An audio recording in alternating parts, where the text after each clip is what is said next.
La dernière section du chapitre 4 porte sur le rayonnement de Hawking et sur l'évaporation des trous noirs. On serait porté à penser qu'aucune énergie ne peut sortir d'un trou noir puisque tout objet qui passe l'horizon ne peut pas ressortir.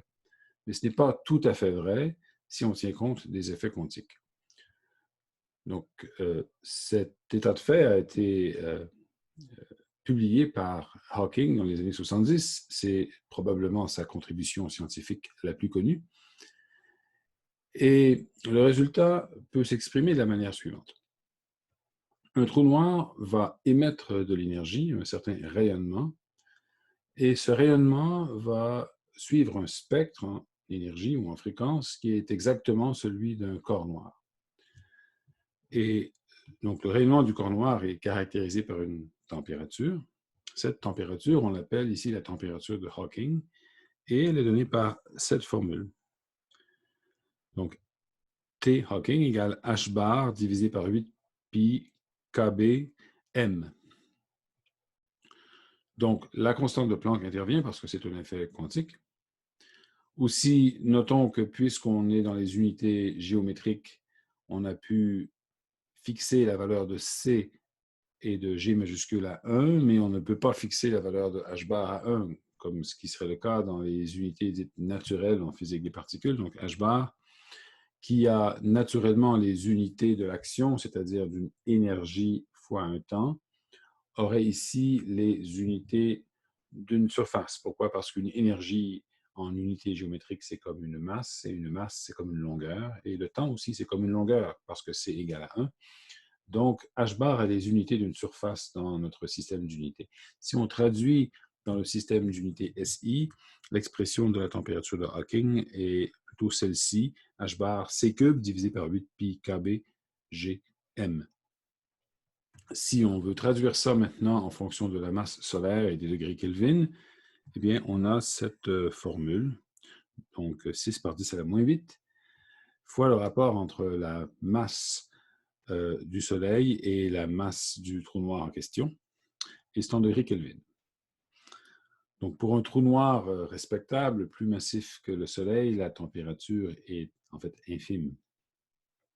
Mais il est possible peut-être que dans l'univers très ancien, après le Big Bang, il y a eu génération de minuscules trous noirs, donc de micro-trous noirs très légers, qui auraient eu une température assez élevée pour que les trous noirs s'évaporent. Bon. Souvenons-nous ici, donc c'est simplement un rappel que la distribution en fréquence du rayonnement du corps noir affecte cette forme, n'est-ce pas? Donc il y a en fonction de la fréquence un maximum comme ceci qui correspond à peu près à la température. Bon, on ne pourra pas démontrer cette formule de manière rigoureuse, non.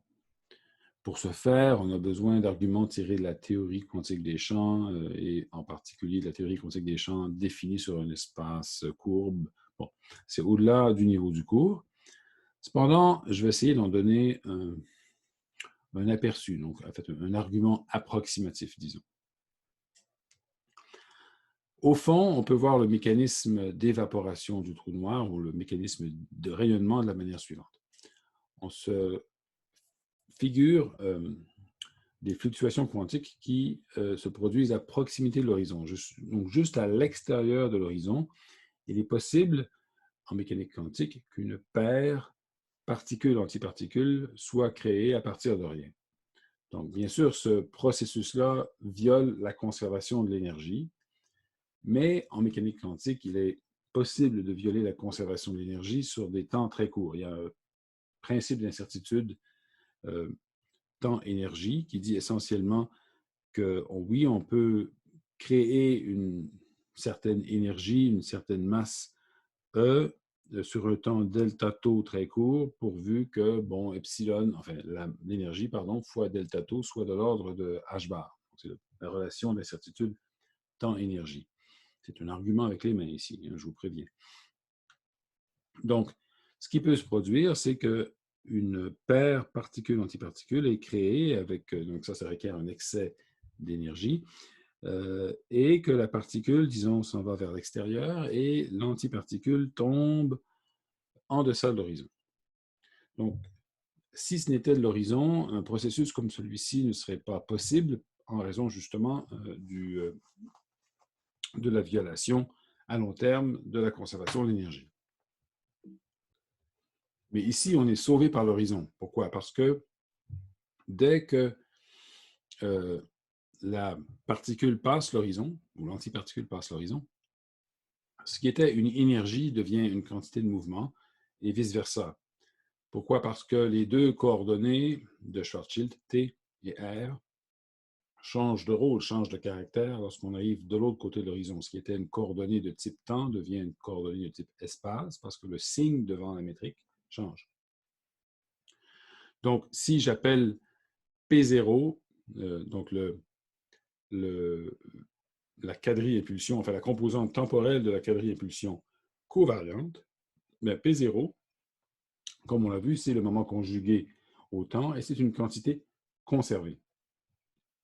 Donc, normalement, le P0 plus P0 bar, c'est-à-dire l'énergie de la particule plus celle de l'antiparticule devrait être égale à 0 à la longue.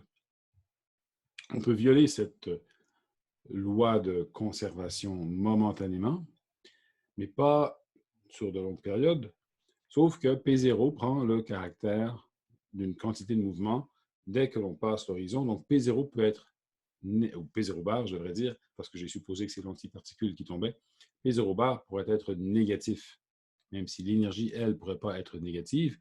Disons qu'elle est négative en tant qu'énergie pendant un très court laps de temps et qu'ensuite, elle devient une quantité de mouvement, donc elle peut être négative. Donc, ce processus est possible.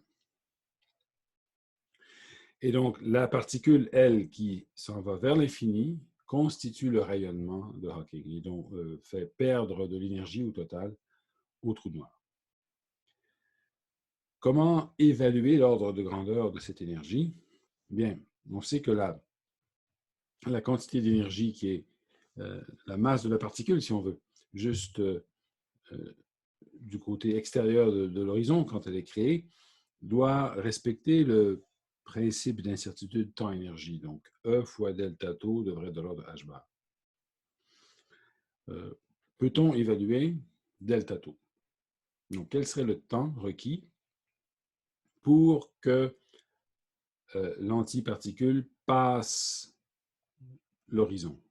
Donc, traverse la distance que j'appelle, disons, epsilon, une petite distance, entre le lieu de la création de la paire et l'horizon. Bon, pour répondre à cette question, il faut retourner au problème de la chute des corps, donc le mouvement radial. On avait plutôt obtenu cette formule pour le mouvement radial d'une particule. Donc, R est la coordonnée radiale, R point c'est dr des taux, et ainsi de suite. K, c'est l'énergie. Donc, on pourrait, à partir de cette formule, isoler R point et trouver ceci.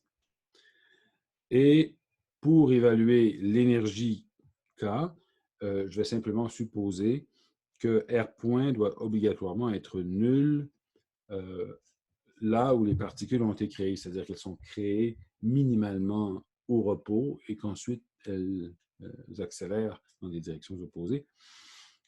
Donc, cette condition fait que la racine carrée doit s'annuler lorsque R est égal à epsilon. Et bon, je peux simplement l'écrire directement comme ceci. Donc, cette expression, quand R est égal à RS plus epsilon, s'annule visiblement, mais c'est aussi quelque chose qui me permettrait d'évaluer K carré par comparaison. Et donc, je pourrais le faire simplement ici, okay, en demandant que ceci s'annule à R plus epsilon. Et ça pourrait plus tard, disons, m'aider à exprimer K en fonction de epsilon comme ceci. Donc, j'ai cette condition-là qu'on a vue tout à l'heure et ça revient à dire, en supposant qu'epsilon est petit, on peut faire un développement du binôme et on trouve que K est à peu près de l'ordre de la racine carrée de epsilon sur RS. Bon, donc ça, c'est une chose. Une fois qu'on sait cela, donc R point, c'est la dérivée de R par rapport à taux, donc je pourrais isoler des taux de cette manière, et j'aurai ici un delta taux qui est donné par cette intégrale, OK, de dr sur ce que j'avais tout à l'heure. Je l'intègre de RS jusqu'à RS plus epsilon, ou si je fais un changement de variable vers X ici, c'est comme faire cette intégrale-ci. Et encore une fois, je n'ai pas vraiment besoin de faire l'intégrale, je fais simplement une approximation, c'est un ordre de grandeur que je cherche. Donc, je vais sortir le RS de la racine carrée, en fait, et donc ça va me faire un radical RS au numérateur, et je vais simplement évaluer cette différence avec un développement du binôme. J'obtiens quelque chose qui est comme 1 sur la racine de epsilon moins x. J'intègre de 0 à x et j'obtiens ceci. Donc, 2 fois la racine de RS fois epsilon. Donc, l'important, c'est que le delta taux se comporte comme la racine carrée d'epsilon, essentiellement. OK. Quant à l'énergie, pardon, donc à l'énergie de la particule qui est créée, donc c'est essentiellement sa masse, elle est créée au repos, eh bien, le principe d'incertitude temps-énergie nous dit que ça devrait être à peu près h bar divisé par delta taux. Donc, avec le delta taux que j'ai obtenu ici, ça me donne une énergie qui serait donnée par cette expression. Donc, cette expression, qui est en fait la masse de la particule, serait comme le produit scalaire du quadrivecteur impulsion par la quadrivitesse. En fait, c'est une expression générale pour la masse d'une particule, puisque dans le référentiel de la particule, U, le quadrivecteur est donné par 1, 0, 0, 0, et donc le produit scalaire me donnerait P0 covariant. Donc, à l'émission, on aurait cette forme ici. Alors, ce qui est important de considérer, c'est que P0, lui, est conservé. Donc, lorsque la particule s'échappe vers l'infini, le P0 reste toujours le même, mais le U0, lui, change, forcément. Donc, comment est-ce qu'il change? Ou quelle est sa valeur, disons, lorsque la particule est émise? Bien, il suffit de consulter cette équation ici. Je connais la valeur de K, je l'ai trouvé tout à l'heure. Le T point, c'est précisément U0, c'est la même chose. Et donc, je peux isoler U0 en utilisant cette relation ici, K divisé par ça ici, parce qu'évidemment, je suppose que R est égal à R plus epsilon au moment de la production de la paire. Je fais un développement du binôme encore une fois, ce qui me donne ceci. Et K étant donné par ça, ça me donne un U0 qui a cette forme approximative, disons. Donc, P0, qui est conservé, est égal à cette énergie divisée par U0. Et donc là, je substitue cette valeur de l'énergie que j'ai ici et le U0 que j'ai ici. Donc, ça me donne ceci. Je combine le tout. Ça me donne H bar divisé par 4M. Donc, l'énergie typique, P0 est conservée, donc ce sera aussi l'énergie de la particule lorsqu'elle sort, lorsqu'elle est loin, c'est-à-dire de l'horizon, donc lorsqu'elle s'échappe. Donc, ce P0 serait l'énergie de la particule, donc H bar sur 4M, qui, en restaurant les unités SI, bien sûr, ça vaut cela. Donc, cette énergie typique d'une particule émise par le rayonnement, c'est à peu près la température de Hawking, finalement. Donc, c'est sûr que la formule exacte pour la température de Hawking, c'est donc KBTH est égal à H bar sur 8 pm. Ici, on a H bar sur 4M, donc on n'a pas la même réponse exactement, on a un facteur de 2pi, mais bon, qu'importe, c'est un calcul d'ordre de grandeur. Alors, on pourrait me reprocher ici, et avec raison, dire il n'y a pas tellement de grandeur caractéristique dans le problème. La seule grandeur caractéristique dans le problème, c'est M, la masse. Et donc, si on fait simplement un exercice d'analyse dimensionnelle et qu'on cherche une énergie caractéristique, cette énergie a les unités géométriques d'une longueur, c'est comme une masse. H bar intervient, c'est comme une masse au carré, ou comme une longueur au carré. Et donc, je n'ai pas le choix. Il faut que ce soit H bar sur M fois un facteur numérique à déterminer. Bon, d'accord. Simplement par analyse dimensionnelle, on sait que ça doit se comporter comme H bar sur M. Il reste qu'un trou noir, donc, peut, en principe, s'évaporer parce qu'il émet du rayonnement. Quel est le taux d'évaporation?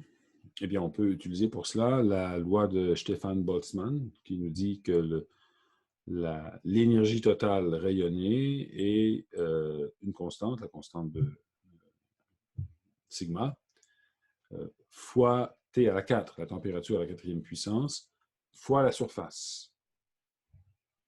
Donc, cette constante de Stefan Boltzmann, on la connaît, bien sûr. La surface du trou noir, qu'est-ce que c'est? Tout semble sortir de l'horizon, tout se produit proche de l'horizon. Donc, c'est la surface de l'horizon, c'est 4pi rs au carré.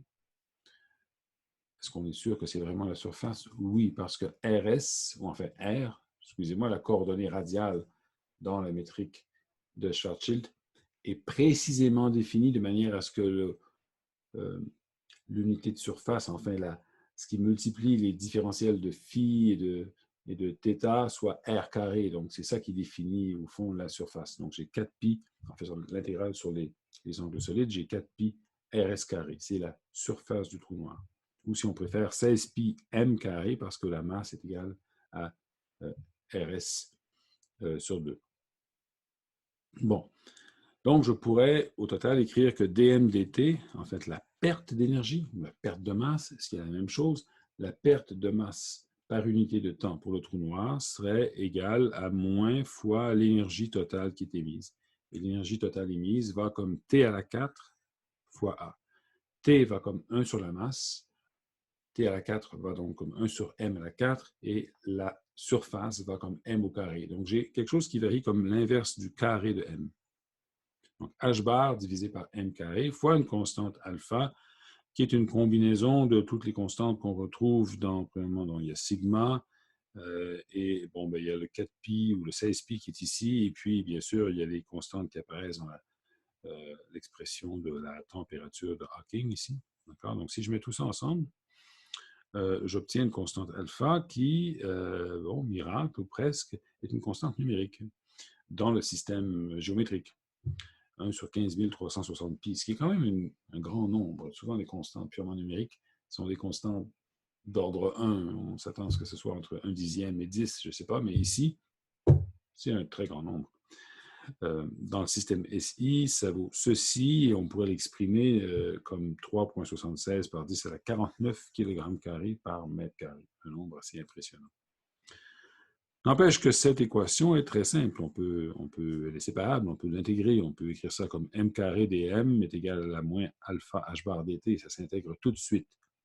Et ça nous donne, quand on intègre, donc m cube est proportionnel au temps écoulé, d'accord, avec une constante d'intégration. Bon.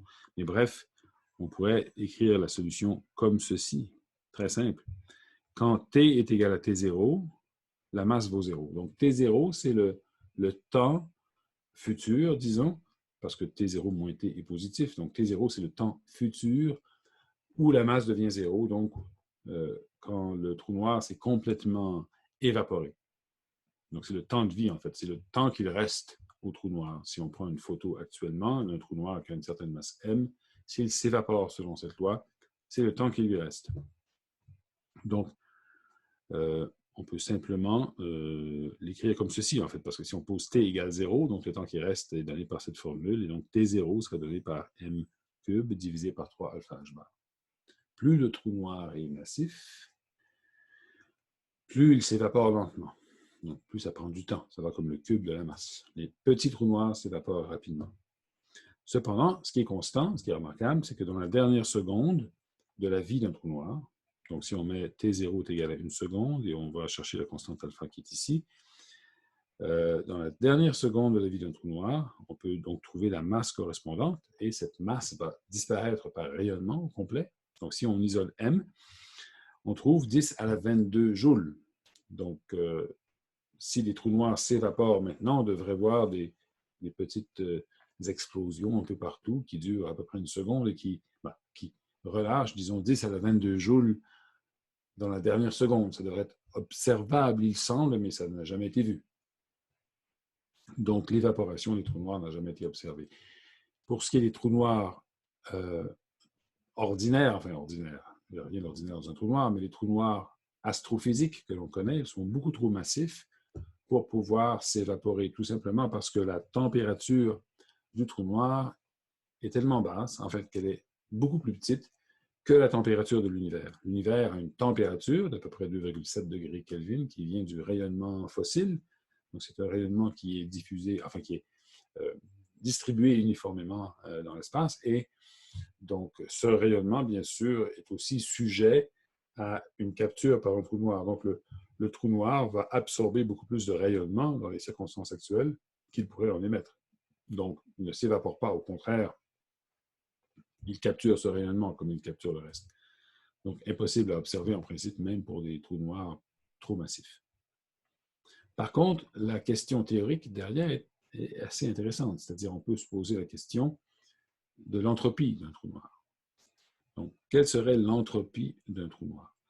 L'entropie peut être définie en relation avec le changement d'énergie ou de la chaleur, si vous voulez, qui accompagne un changement d'entropie. Donc, on peut, à un changement d'entropie donné, associer une certaine chaleur et la différentielle de chaleur est donnée par TdS, donc souvenir de physique statistique 1 ici. La température fois la différentielle d'entropie est égale à la chaleur qui est perdue ici.